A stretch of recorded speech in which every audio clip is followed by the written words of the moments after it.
Hello, everyone, and welcome back to the ME-Arcone Queing podcast, a podcast where we explore the world of ADR, the people behind it, and how they make it move. If you've been enjoying our videos so far, please do not hesitate to leave a comment down below. Your feedback truly helps us grow. A brief introduction from my side. My name is Katleho Bridget Tlokwane, and I am from Botswana, currently studying law in New Delhi, India, and I'm an intern at the Institute for Alternative Dispute Resolution here in New Delhi. Now, about our podcast, ME-Arcone Queing is a podcast initiative by the Institute for Alternative Dispute Resolution in New Delhi. Here, we explore how conflicts can be resolved smarter through mediation, arbitration, negotiation, and other people-centered approaches. This season, we are zooming out and we are crossing borders. Season 12 focuses on Indo-African perspectives on ADR, creating a space where professionals from India and Africa share their insights, experiences, and lessons from their unique legal landscapes. Together, we are exploring how different cultures approach conflict and what we can learn from one another to shape the future of dispute resolution globally. Because ADR isn't just about settling disputes, it is about rethinking how justice works. Now, today, we have been blessed with the presence of Miss Perenami Momodu. I hope I said that well, ma'am. Okay, perfect. An accomplished dispute resolution lawyer and international arbitration specialist who currently serves as a consultant in the International Arbitration Group at Gately and leads the firm's Africa practice. With over 14 years of experience in complex, high-stake arbitration and litigation across West Africa, she has built a reputation for handling cross-border disputes with depth, precision, and strategic insight. Before joining Gately, she was a partner at a leading West African law firm where she worked extensively on dispute resolution and international arbitration matters involving multinational clients, financial institutions, and corporate organizations.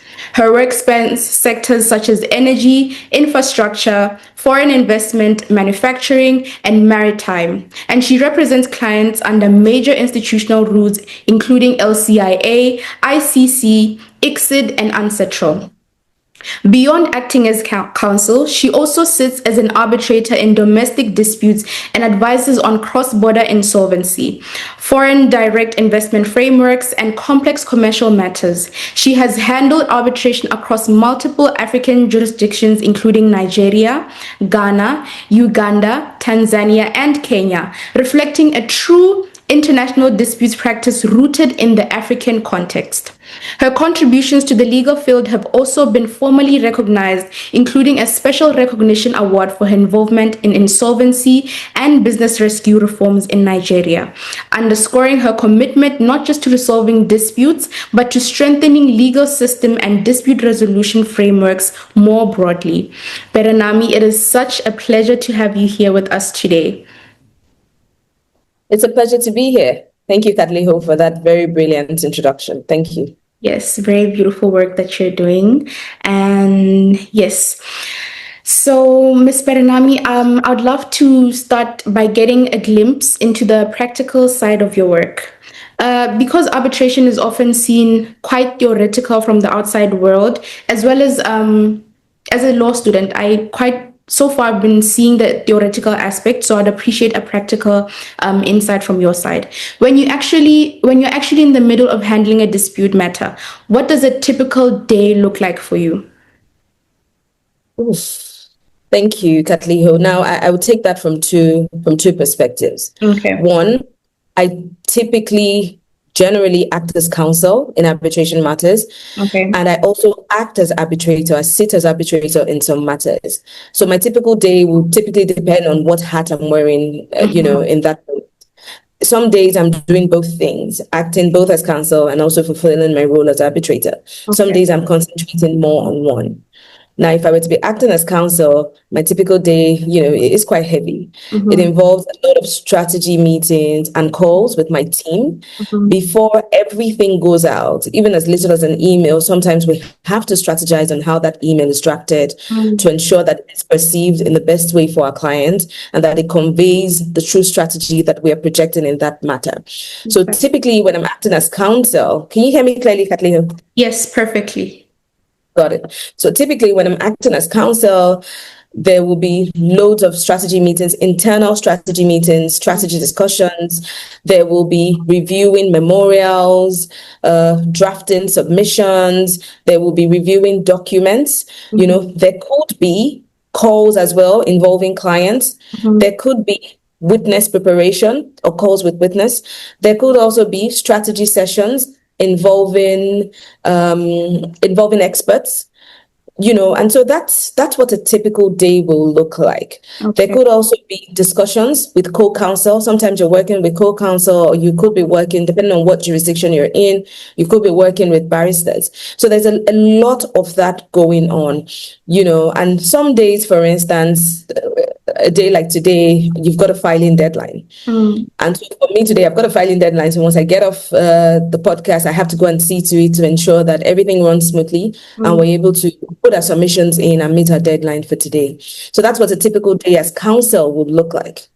If it was a typical day as arbitrator, it could also mean something else. It could mean reviewing party submissions, if submissions have been made. It could mean drafting a procedural order or procedural directions or a ruling.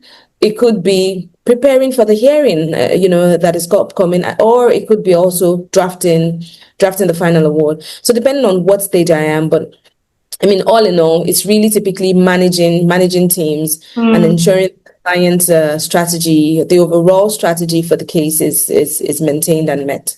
That's beautiful. As counsel, it sounds a bit hectic, but understandable. And staying on the good thing with it as counsel is that you do get a lot of depth when you do those work. And I'll tell you, because sometimes some of the matters that you're doing, you could be doing something on a core maritime technology. And as lawyers, you haven't studied maritime, you haven't studied anything in that field. Because you get to do it and you sort of like do it intricately, you get a lot of experience in those technical areas. So I kind of that's one thing I like about it. You find that many lawyers who do arbitration or who do disputes generally will be able to speak to many subjects that they typically would not have been able to, just because of the amount of time they've spent on that particular matter, the amount of the time they've dedicated to learning to learning about the disputes, understanding, so they can present it to the tribunal or to the court or wherever. That's beautiful. So to bounce off of that, you don't specialize in one sector. You take disputes from any, from different sectors, if I could say. So not for me. I'll speak from my experience. Now, a lot of the bulk of my experience has been with oil and gas disputes. Understood. And interestingly, and that's because I am from an oil-producing nation. I'm from Nigeria, and my core experience has been from Nigeria. And so we typically get a lot of oil and gas disputes from there. So while I would say that I do specialize a lot in those kind of disputes, I've also done a lot of mergers and acquisitions disputes. I've also done a lot of construction disputes. I've also done quite a number of maritime disputes. So again, you might find yourself typically specializing or knowing one area, but because you do have general arbitration knowledge or general skills in the dispute space, then you're able to apply those skills to other areas. So even though, I wouldn't say that I specialize in oil and gas disputes because I've done other things, but those are areas that I have a lot of experience in. Okay, that's beautiful. Understood. And stay on the practical note, when you're dealing with cross-border disputes in particular, I imagine there are many layers that people don't usually see. What are some of the behind-the-scenes challenges that tend to shape how disputes are how disputes actually unfold and how they're actually solved? Understood. I think for me, when you're dealing with cross-jurisdictional or cross-border matters, one of the first considerations for me will be the cultural nuances, the legal systems, and sometimes even how those cultural nuances affect the legal systems. Now, the way that you and I may look at it, a contract, for instance, is the same all over the world. It constitutes an offer, an acceptance, consideration, intention to create legal relations. But depending on the jurisdiction that you find yourself in, a contract, pre-contract document may be found in one jurisdiction to be part of the contract. You go to another jurisdiction and they're like, no, pre-contract documents are not binding documents. They're just mainly negotiation documents and they're not forming part of that contract. So what that means is that depending on the jurisdiction that you are in, you will have different nuances, different considerations. And so that is very important in terms of framing your dispute. The best way that I have been able to deal with this is by ensuring that I work everywhere that I go with counsel from that jurisdiction. So if, for instance, I was going to be working on a matter involving India, I will ensure that I've also got some Indian lawyers on the team, or at least an Indian law firm advising, because they know the landscape. They know the local nuances, they know the cultural considerations. They can advise on the best way to do it, or on some of the key areas that I may not be privileged because I haven't experienced those cultures yet, or because I haven't been a part of that legal system. So they may be able to advise on the best way to structure that dispute. Now, I say this because for me, the most important thing about every dispute is forming or framing the strategy. And so those cultural nuances actually, affect a lot. They also, and I also talked about legal systems. You also want to know, is it a common law system? Is it a civil law system? Because the way that you present your case in both cases will matter a lot, So there are those kind of things that you need to consider per jurisdiction. So it's not just a one size fits all kind of situation. You actually, for me, that's a big consideration in terms of cross-border work, and ensuring that just the general knowledge that I have, or the general, for instance, common law knowledge that I have, is not hook, line, and sinker. I have to be able to be flexible with my thought process, with my approach, to be able to consider what nuances actually work in each particular jurisdiction. And that's beautiful. And I appreciate how much attention you pay to it. Because as law students, we just know the theoretical aspect of things. So practicality, it's really nice to hear. Yes, it's really, really nice to hear. It makes me really more curious about the process as a whole. From your experience, once a dispute is referred to arbitration, what really happens behind the scenes leading up to the final award? Okay. So when it's referred to arbitration, it could be an institutional arbitration, meaning you've brought it under a certain institution rules, maybe the International Chambers of Commerce rules, maybe the London Court of International Arbitration, maybe the Lagos Court of Arbitration, whatever it is. You could have referred it to a particular set of rules, to a particular institution that will administer its rules, and those rules will then govern that arbitration. It may be ad hoc, meaning you haven't referred it to any set of rules. And so the arbitrator, when appointed, will then determine the rules. It may be ad hoc. Let me take that again, meaning you haven't referred it to any particular institution. What that means is that because it's not institutional, the arbitrator may then determine really how to govern the rules. You may have decided to use a particular set of rules, the arbitrator will use it. But the difference is that it's not being administered by an institution. I don't want to go too much into that because I'm obviously aware of the audience, and I don't want to bore you too much with what is an institutional and what is an ad hoc arbitration. But in terms of what happens once you've filed or submitted your notice of arbitration or your request for arbitration, the very next step would be typically appointing your arbitrator. Now that sounds very easy on paper, but very experienced lawyers will tell you that may be the most important thing that you do in that matter, because the arbitrator is your ultimate decision maker.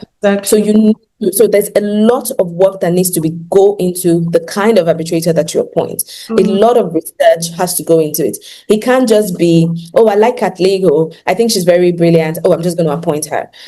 Experienced arbitrators will tell you that a lot of research is done, into the kind of arbitrator that person is, the way that they handle matters procedurally, if they've given any opinions online, the way that those opinions have been framed or given, and to see if it will affect the outcome of your matter. So a lot actually goes into who you pick. And like I said, it's one of the most strategically important things that you will do. Now, once the arbitrator has been picked or has been appointed, the next thing will be the arbitrator determining the procedural calendar, or the procedural order, which basically sets the tone for the entire arbitration. So the procedural order and the procedural calendar basically just lets us know who is filing what, when you're filing your claim, when you're filing your defense, what rules are going to govern, how we're going to really administer this arbitration from start to finish. Once that is done, parties then begin submitting their pleadings. You may submit your statement of claim, the other party submits their statement of defense, or you may call it a memorial, in accordance with the rules that have been picked or in accordance with the law governing that arbitration. So that's what typically happens. We get to the stage, once all the pleadings are submitted, you could have a document request or a document production stage somewhere along the line. You could have people, respondents filing an application challenging the jurisdiction of the tribunal. You could have that sort of application being brought. You could have interim measures application being brought, or interim reliefs. You could have all that until you get to trial. You do your trial, and after the trial, typically the tribunal or the arbitrator may ask parties to submit their final submissions or their closing submissions, and then we have the final award. Now, it could be that parties have decided to have one arbitrator or to have three arbitrators, depending on what they've agreed or what the procedural rules determine. So that's really what it will be in the lifespan of a typical arbitration. Of course, not every arbitration is the same. You may have one where there are no applications in between, and so it typically progresses faster. You may have another where parties are filing, interim relief application, filing an application for security for costs, filing one for jurisdiction, even filing an application for bifurcation. Bifurcation meaning they want to sort of like divide the way that the hearing goes. So without going too much into these technicalities, that's typically what the lifespan of an arbitration will be. And of course, a lot of work involved for the lawyers. The lawyers, yes. And for the appointment of arbitrators, like we are taught in law school, basically, that when it's institutional arbitration, the institution will be the one who appoints the tribunal. Whereas in ad hoc arbitration, the parties, if I'm not mistaken, will be the ones that appoint the tribunal. Is it like that practically, or? Absolutely. The only difference is that, you're 100% correct, but what I would add to what you've said is that in institutional, even though it's the institution that will typically appoint, you have the most institutions will give parties the leverage to decide some factors they may want for the arbitrator. So in the arbitration agreement, parties may decide, we want to appoint a female who is an African descent, without typically naming any names. And so the institution will take that into consideration when they're now, if you do put names in that arbitration agreement and present it to the institution, the challenge with that is that at the time of that arbitration, it could be that person has passed away. Many things could happen. So, it's typically not encouraged to put a name in your agreement because it could cause issues later on. But although the institution can appoint, parties can actually agree on certain criteria for their arbitrator. Yes. So correct. That's interesting. Given that given your work across different jurisdictions, I'd also love to understand the cross-border dimensions a bit more. How does working on disputes that involve multiple legal systems and cultures influence the way you approach preparation? You answered this question with basically when you said you focus on strategy and you focus on finding counsel from that particular jurisdiction to help you understand the nuances a bit more. If there's anything else you'd like to add in terms of the cross dispute resolution, I'd really appreciate to hear that. Absolutely. I think something that I didn't mention before was also in terms of the arbitral tribunal. The tribunal or the arbitrator. Okay.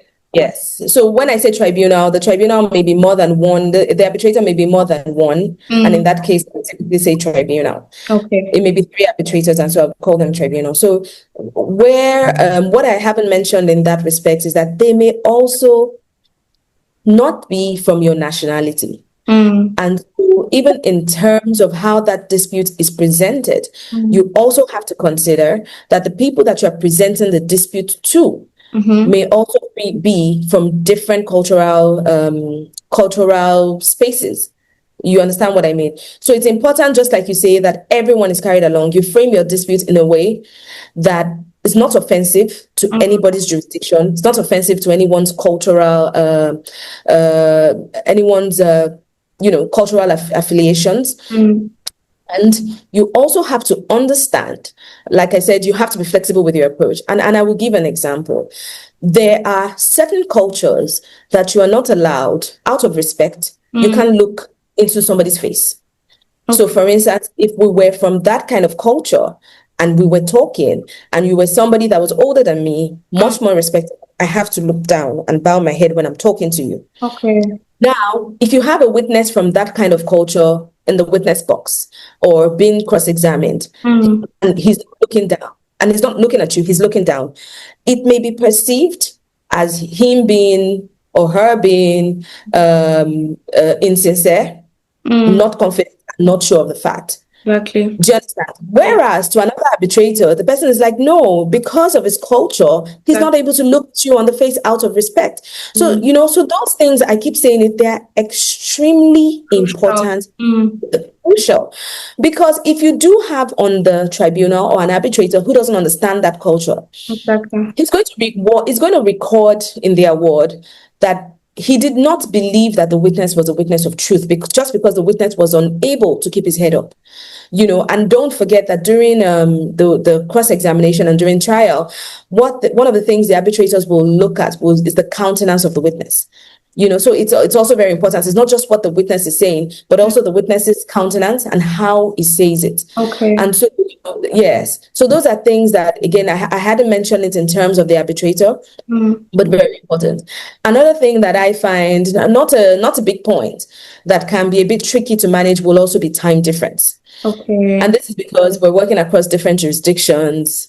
And so there's time difference here and there's time difference there. And so we also have to find a time that suits everybody best without, again, being offensive to anyone's prior commitments or prior time.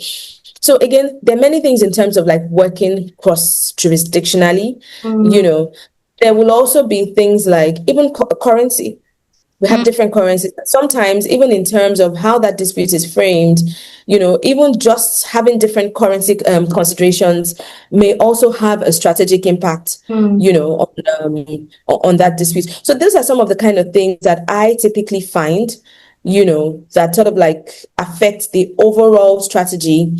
You understand what I mean on the case that I'm presenting. But like I said, an easy way to go about it is always ensure that I do have counsel who is, yes, exactly, who is very, very familiar with that space. But having said that, even without the counsel's intervention, it is very, very important that we all as lawyers or as arbitrators, we have cultural intelligence. Exactly. And we understand that it's not just, it's not just about us. There's a lot of cultural intelligence that is at stake. Another thing, again, that I think I should mention is, even in terms of cross-cultural matters, it's important to also look at certain legal aspects of it. For instance, I'd mentioned the contract bit earlier. In arbitration, you will find that in some jurisdictions, arbitration is statutorily confidential. Okay. What that means is that the statutes say, look, arbitration is private and confidential. In other jurisdictions, it's not. Okay. And so if you're used to arbitration being codified as being confidential, it might be lost on you that if you come to jurisdiction X, it is not confidential. So again, if you're practicing culturally, it's important that you understand the laws of each jurisdiction you're in and not assume that just because, the general thing that we're all taught in school is that yes, because the general thing they teach you in school is arbitration is confidential. Yes, because that's typically the point I was about to point out. Exactly.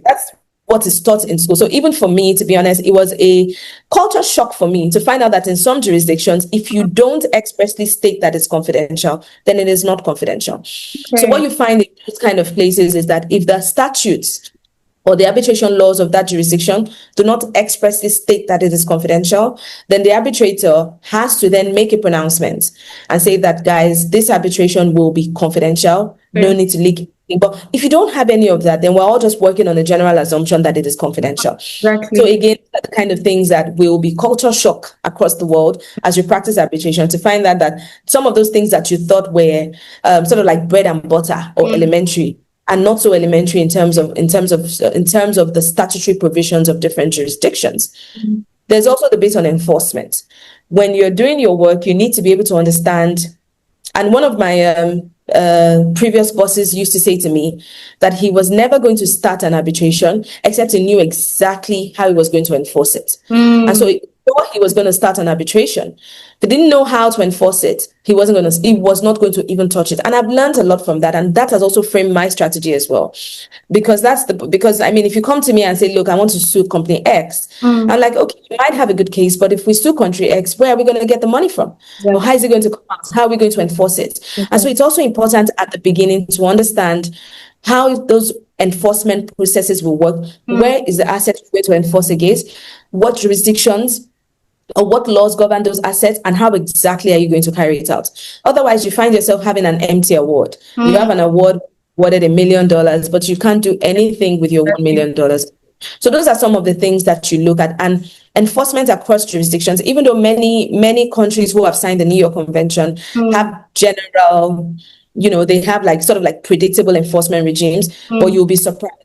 So you also need to find out in-depthly, especially in cross-cultural enforcement procedures, exactly how that enforcement will work, the timelines that the enforcement will take, because of course, justice delayed is justice denied. So the timelines the enforcement will take, and how exactly you're able to realize that award for your client.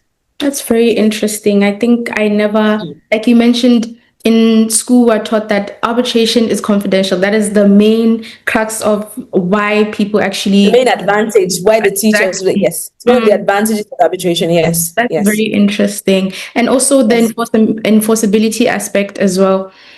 That will we be able to get something out of this arbitral award once we're finished? So absolutely, that's very, very interesting.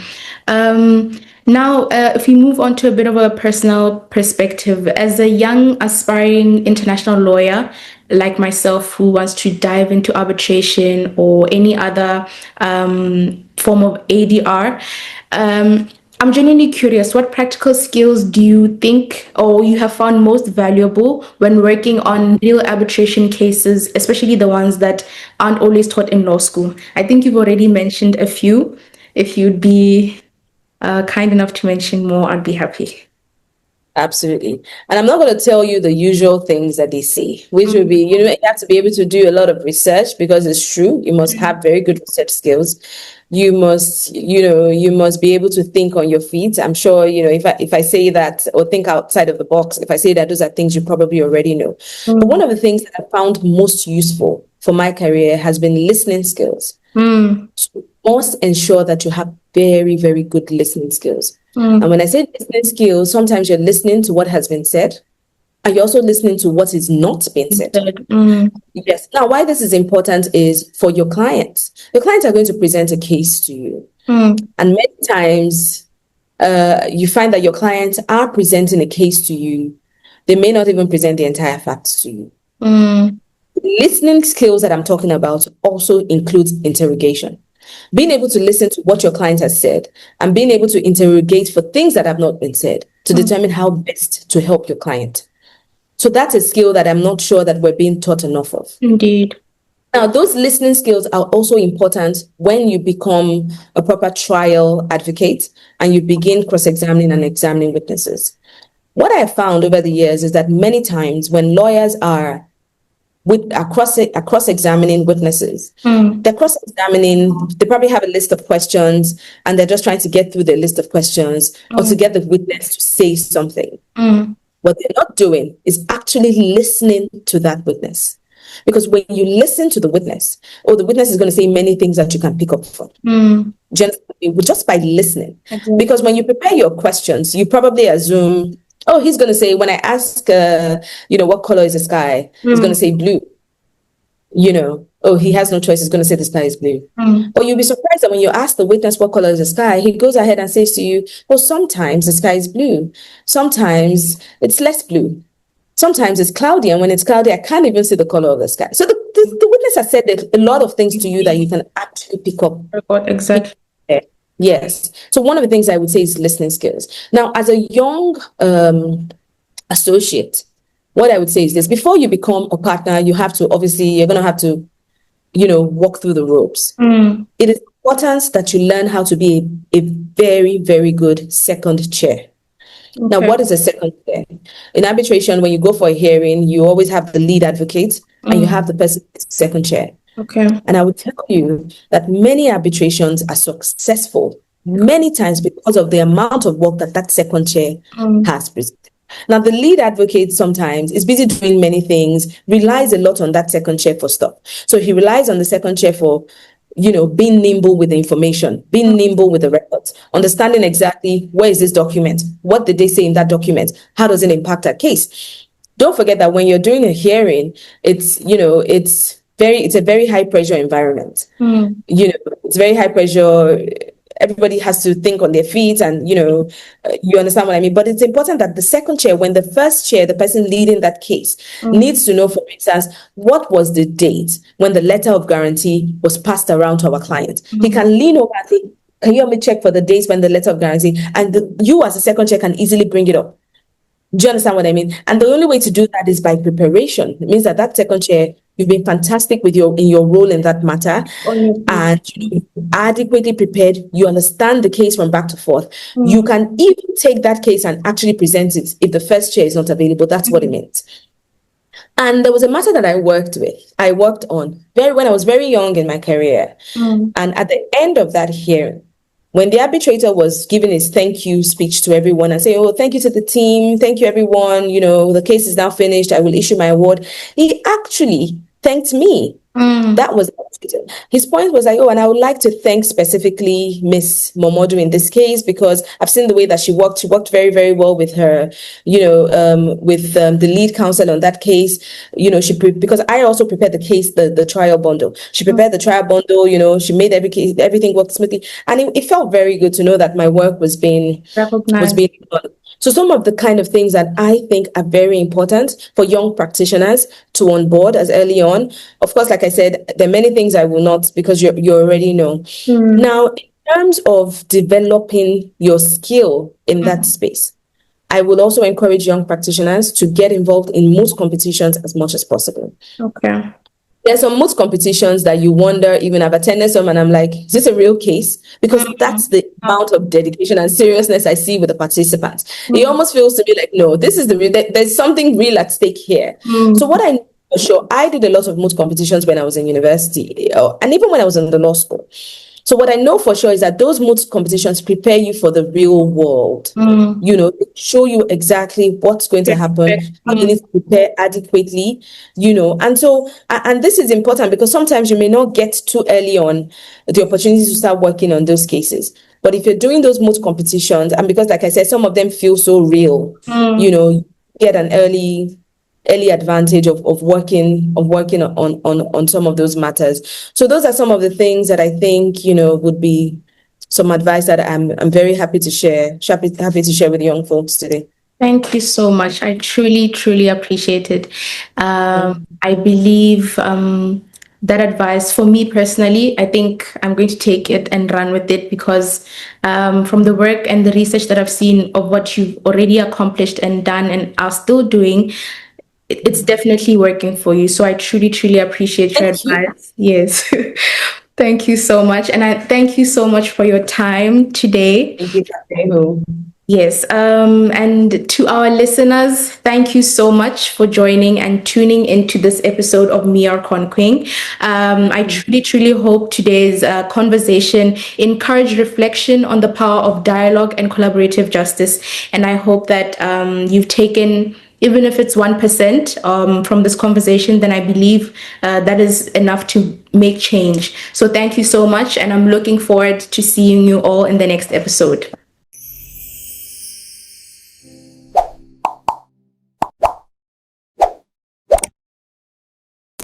Videos बनाने हैं, Filmora है ना।